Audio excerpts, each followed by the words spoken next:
I'm Frank, and I'm all about helping business owners and entrepreneurs start and grow their lawn care business. Make sure to subscribe, like, and hit the bell button so you're notified of my future videos.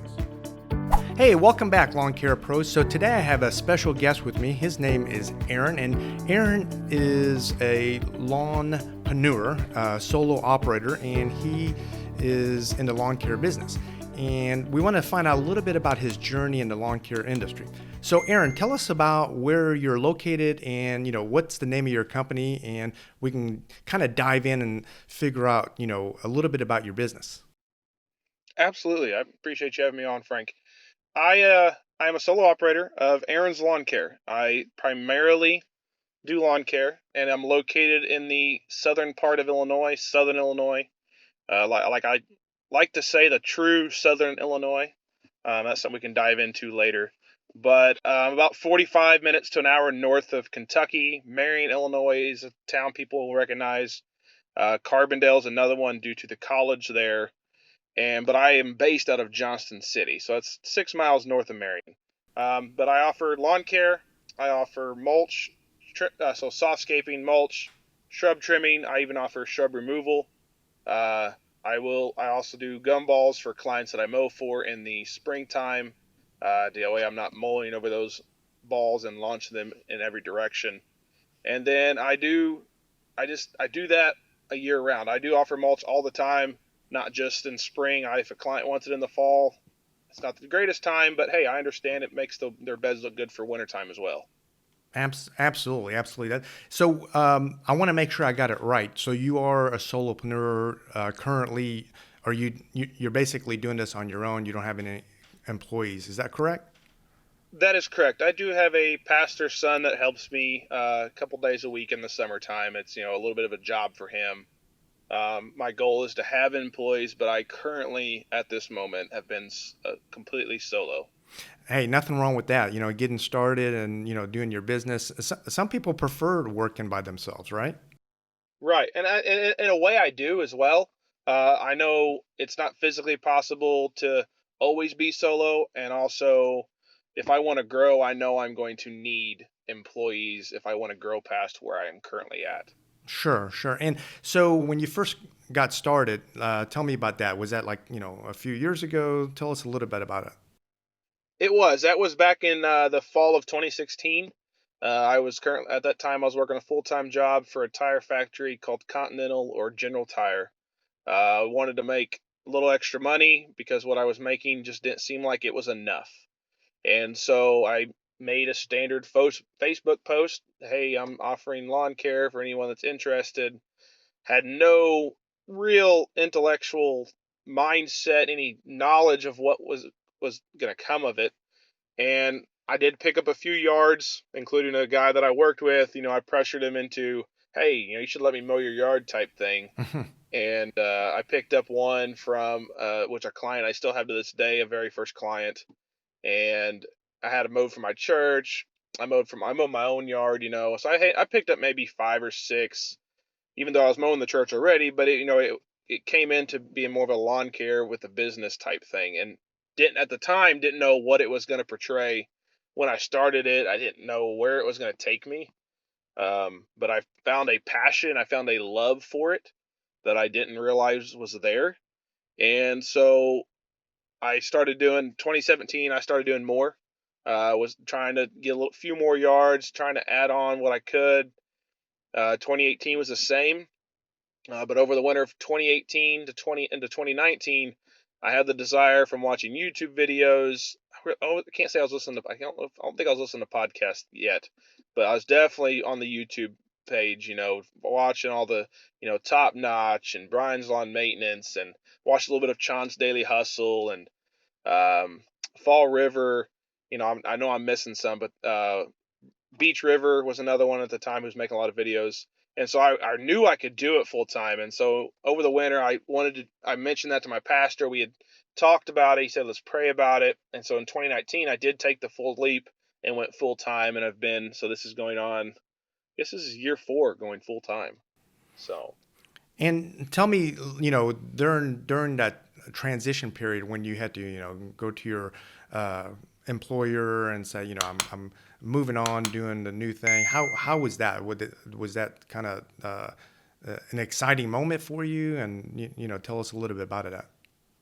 It was very nerve-wracking. It was exciting, but I was also scared at the same time because I knew I could do it. I knew it was possible, but it was just the reality of it as well, knowing that I was leaving what and looking back now, I there was no reason I should have been scared. But you leave what you work in the work in the workforce, you're out there working for someone.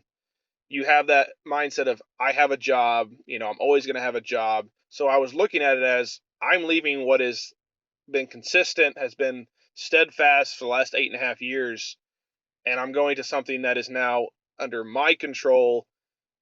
And at the same time, you don't know. Yes, you can pick up yards, but what if you don't keep them from year to year? Mm-hmm. And so it was a nerve wracking, but there was a lot of confidence. So I would say that the nerves, the uncertainty that I know was there was really crushed with I can do this. I know I can do it. For one, I had God on my side, and I know that this was going to be able to happen without no problems.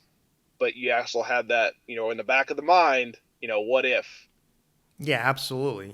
So that's always a question that we have, right? Whenever we're leaping into Yeah. something, an opportunity or a new venture, and once you did that, and you were, you put in your notice, and you're off, and you're doing your own business. I'm just curious, like, how many lawns did it take before you said, okay, I can do this, I can go full time? Were you like at full capacity at that point, or were you kind of like, okay, I haven't quite replaced my income with all the mowings that I'm doing, or were you at that point where you had completely replaced your income to the point where you can go, yeah, I'm going to go ahead and take that leap of faith?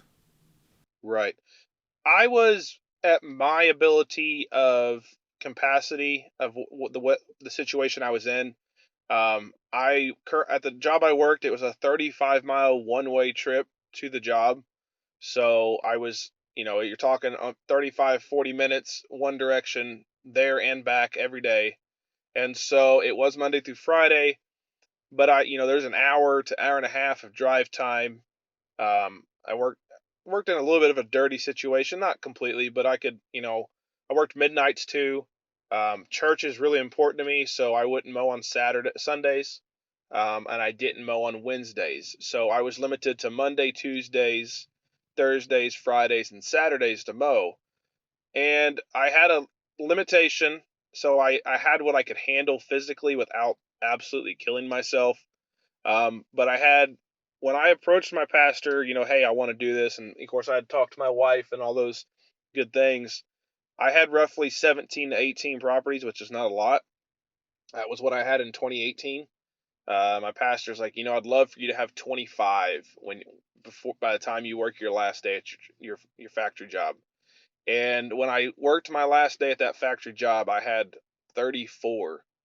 And by the end of the season, I had between 40 and 45. So I would say I did not fully have my income what I was making. Now, granted, I was making $500 a week to 550. That was no overtime. So you do that over 52 weeks. That's I think I was bringing in about 40 to 50,000 a year. Hmm. And I know I didn't make that. No way came close to making that in my first year of lawn care. But I have definitely exceeded that over the last several years as I've grown more and more experienced in what I am doing. Yeah, that's really good that you you took your time and didn't just throw away a good job or what have you until you were pretty certain that you could make your business a successful one. Right. And you probably would encourage people kind of take the same path, Oh, absolutely. instead of just jumping in, right? Yes, and it's one of those things. Like I had a passion back when I was 16, 15 to have a lawn care business, or at least to mow yards. I didn't get a vehicle that was lawn care capable. I got a two-door hatchback. And so my desire as a 16-year-old left. And so who knows why? The Lord knew why that all that transpired, and why it my desire to do lawn care approached later. But I wouldn't recommend, unless you are just financially stable, or you're a single guy living at home. I wouldn't recommend quitting your job and just starting up lawn care, because when I quit, I had two kids, I was married, living on my own. I had house payment, I had a car payment. I had payments. I wasn't just living at home. And there's nothing wrong with living at home. If you are able, if you're 17, 18, and you're starting a business and you're able to stay at home with mom and dad until you get on your feet better, by all means do what you can, because I've told my mom and dad in the last several years, man, if I could move back home, I would be willing to pay rent to lose some of the bills that I have now, because we take it for granted. And so, if you're able to do full-time lawn care without jeopardizing your lifestyle, say, like you're living at home, or the job you're at's not that great, then go for it. But if you have a job that makes some decent money, but you're looking for something else, do what you can do, keep that job for as long as possible, to before you step full time into lawn care, to make, for one, to make sure you really want to do it, and two, that the income is going to be enough that you're going to be able to keep that income flowing and either match or be close to matching what you're currently making before you quit. Yeah, I think you're hitting it right on the head. I mean, you nailed it. That's really really great advice, and I hope everybody's listening to that. So, when you were getting into the business, were you particular about what type of lawns you picked up? Were they like acre lawns, or 2 acre lawns, or were they 8,000 square feet or smaller? What type of lawns were you picking up, and were you picky back then, or and are you picky now compared to when you were first starting out? I would definitely say I try to be a little more picky now. I try to target more than I did back then. When I first started, when I was first picking up, it was take whatever you can get, no matter, to an extent, no matter where it's at. Size does not matter. I was limited. I did what most people, and to be honest, I wouldn't recommend it unless you are okay with it. But I even financed technically, I financed a zero turn. Now, I didn't go real fancy. I went with a Skag Liberty Z, which would be considered high dollar compared to some of the zero turns you can get, but it was zero interest, So I was like, man, I can do this. And I started off, before I technically even had a yard, I financed a mower. Mm. That was probably not the smartest decision ever. The only reason I did that was because of the riding tractor I had. It did not mow level. Mm. It had a broken spindle at one point, and it never, even after I replaced both spindles, to have the same aftermarket spindles put on that riding lawnmower, and it still would have just a little bit. You could see it, but just enough. And I was like, man, I can't be mowing yards, having yards looking like that. Yeah. And so it definitely was. So it wasn't the smartest decision. Looking back, maybe I should have. I'm not against, like, going back, I probably would have done it again, but I would have got a little bit bigger mower and not got such a small mower, because after a year of doing it with that lawnmower, I realized this mower's not quite made for this every single property. There were some that it worked good on, but others is like it just didn't quite do well on 10, 5 to 10 yards a day. Yeah. It struggled to keep up. Even as a commercially built mower, it was more residential. But as far as what I targeted, I we live in a rural area, 6 miles in between towns. So you have your small yards, and you also have your acreage yards. I've honestly never been asked to bid on anything bigger than two. I do have a couple 2 acre properties. I have fellow lawn care guys in my area that I know that have 6, 7. I actually have a buddy that said he just bid on an 8 acre one this spring. Mm. Um, so I've never bid on those. I got two new mowers in March or April of 2020, right in the middle of the pandemic. I financed two new brand mowers. I went with a 52 and a 36-inch V-Ride stand-on. And my idea when I did that was, I'm going to target smaller yards, 5 to 8,000, maybe 12,000.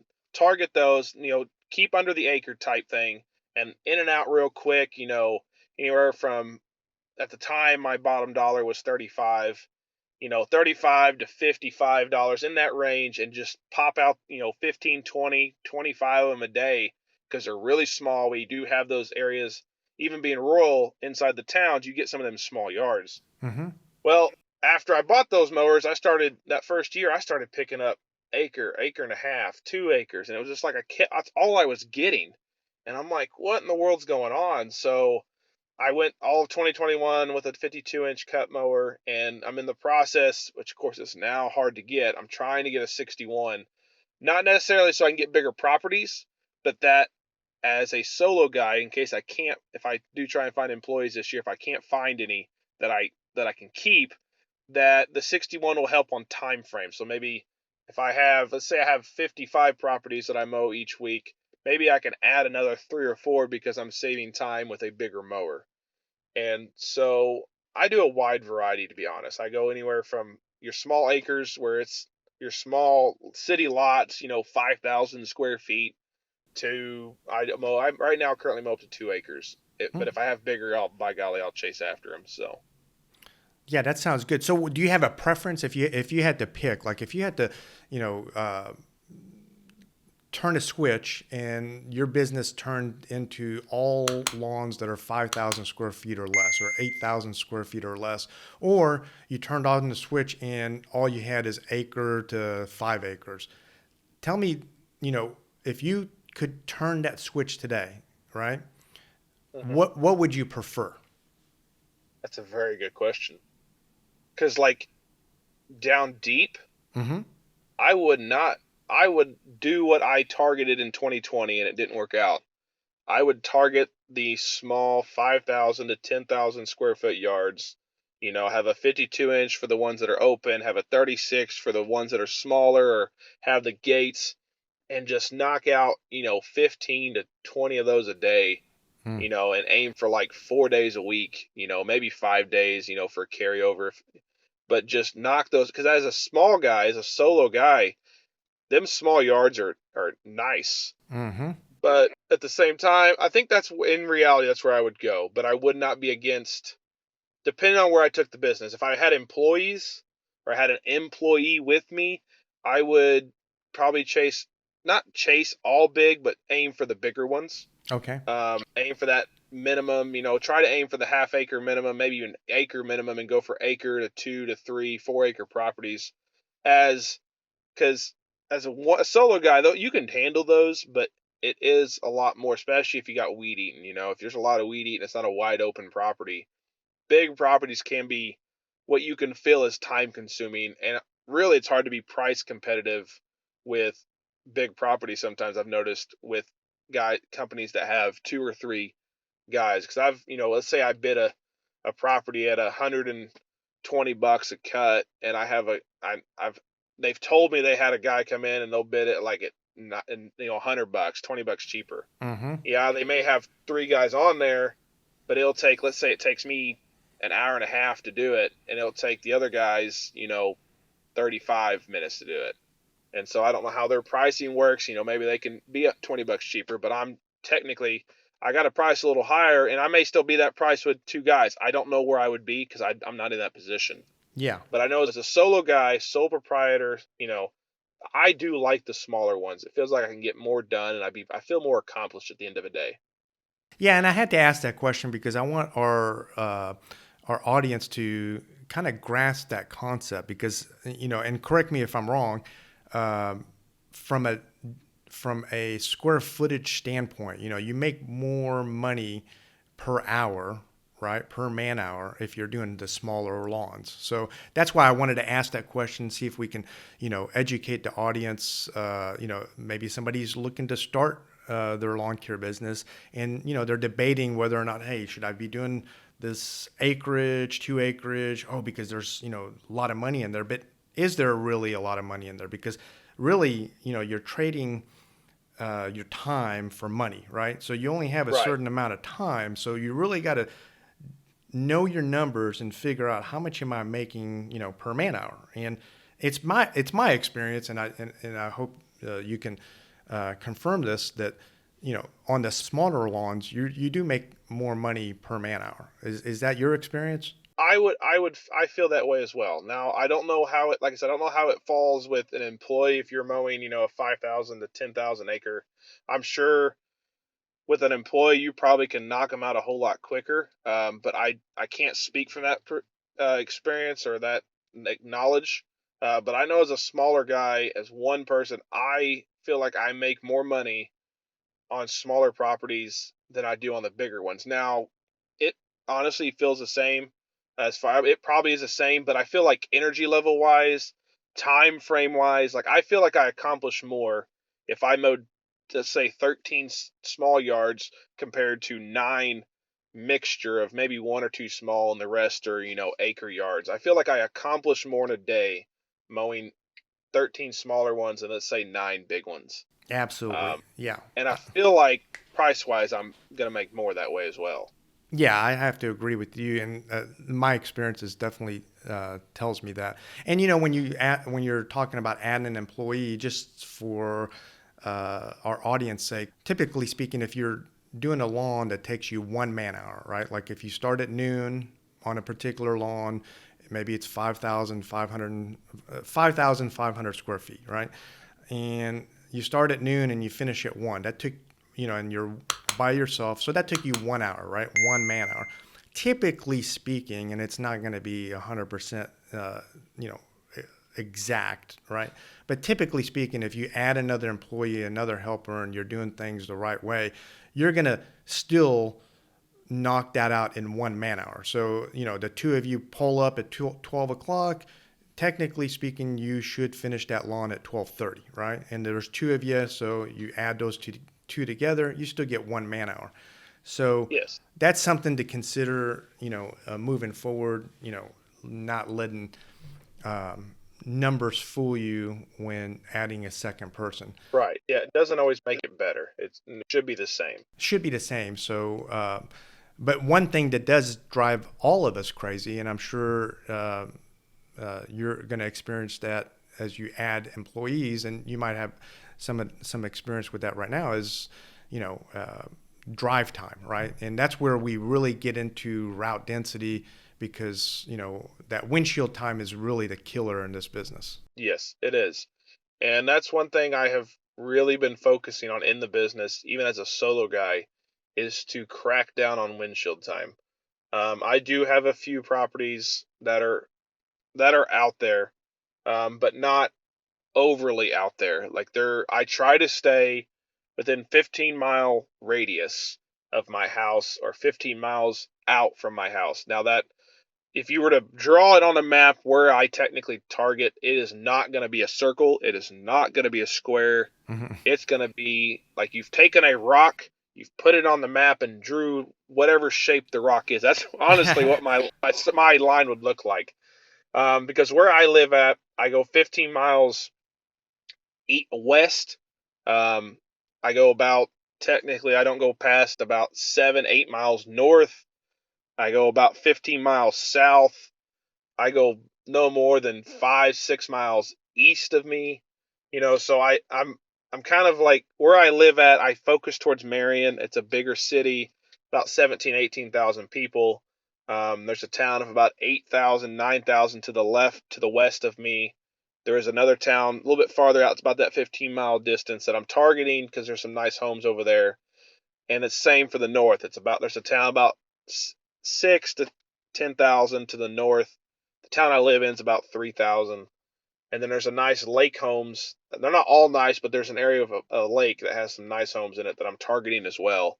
And that's about 15 miles south of me. So I don't have like a true 15-mile radius. I just try not to go past. If a client calls me, like I've had some call to my east, and you get more into country as you go east of where I live, more spread out, and I'll have people call, and I'm like, all right, let me look up the address, and find out where you're exactly at before I say, hey, I'll come look at it. And I've had some that are like 12, 13 miles, and yes, they're in that 15-mile distance, but it's like that's 12 miles one direction, and there's no guarantee that I'm going to pick up anything else in that area. So it's like I turn those down.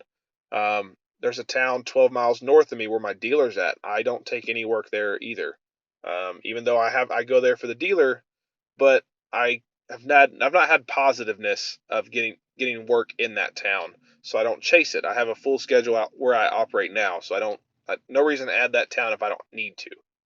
Absolutely, yeah. You definitely don't want to, overextend yourself and, kill your margins when it comes to windshield time. And especially, it's a little bit easier not to recognize some of these things when you're a solo operator. But as you grow and you have a second person next to you, and all they're doing is looking at the windshield, and during that time you're making $0, right? But you're still having to pay that guy. That's where it makes it more difficult. Right. That's So true. as far as your marketing goes, what kind of marketing are you doing to help you uh, target some of the areas where you can eventually get more and more route density? Well, I've gotten to a point already, even though, I'm starting my fourth year full time, so I'm going on 6.5 years. August, September will be 7 years total in business. Um, Not all of them legit. The first year and a half was not legit. Yeah. Under the table, that's how we all start. Um, so word of mouth is huge. I do as well Google ads. I do the bare minimum of $60 a month. I do that year round. That way, it doesn't stop. Even though it's not, I don't do lawn care in December really. I mean, you leaves. I don't do lawn care in January, February, but they're always having lawn care ads. YouTube, anything Google related there's a chance for them to see an ad. I have Google My Business. I really don't do Facebook. I've not had much success with that. But when it comes to direct targeting, I'm actually, for the first time this year, I'm using Postcard Mania. I'm giving them a shot. I did EDDM last year. I sent out, I think, between 1,000 to 1,300 mailers to certain mail routes. I had 2 successful calls, so I think that falls under that 1 to 2%, because I think I think the highest is that you return rate is 2%. Um, so I'm going to see what Postcard Mania does. It's a little bit different. You don't do an actual mail route. I'm targeting specific locate some subdivisions, houses. We don't really have too many subdivisions. We have areas on map, like you look on the maps, you can tell there's a cluster of houses, and a lot of them are nicer homes, but they're not really a subdivision. They're just a cluster of homes. Anywhere from 50 to maybe 250. There's some bigger than that. But that's what I do now is I'm trying Postcard Mania. So postcards getting mailed directly to people. That way I'm not out spending time knocking on doors, which is kind of going to a thing of the past, especially with COVID and all that stuff it brought. It's a time saver, because I'm sending out 1,500 is what I have. To be honest, I wouldn't have the time to knock on 1,500 of those doors. There's not enough time in the day, especially with me having nearly a full schedule, basically a full schedule. I don't have time. The mowing season's kicking off. I don't have time to knock on 1,500 doors, and you don't always know who's going to answer. Do they use that door? This way, if it goes in the mail, they physically have to, whether they fully look at it, they have to make the attempt when they take it out of the mail to throw it away if they choose not to do it. They actually have to physically touch it. They have to see it. And so this is a way that I feel is a really good thing to do. And so I'm kind of Postcard Mania this year, along with Google My Business. Word of mouth is another thing that I am. That's my three main. So Yeah, it sounds like you're doing a lot of good things, and we definitely would love to follow back with you and see how some of those postcards did, and we'll continue this conversation with Aaron next time. I hope this information was helpful to you. Please make sure to subscribe, like, and hit the bell button so you're notified of my future videos. See you next time, Lawn Care Pros.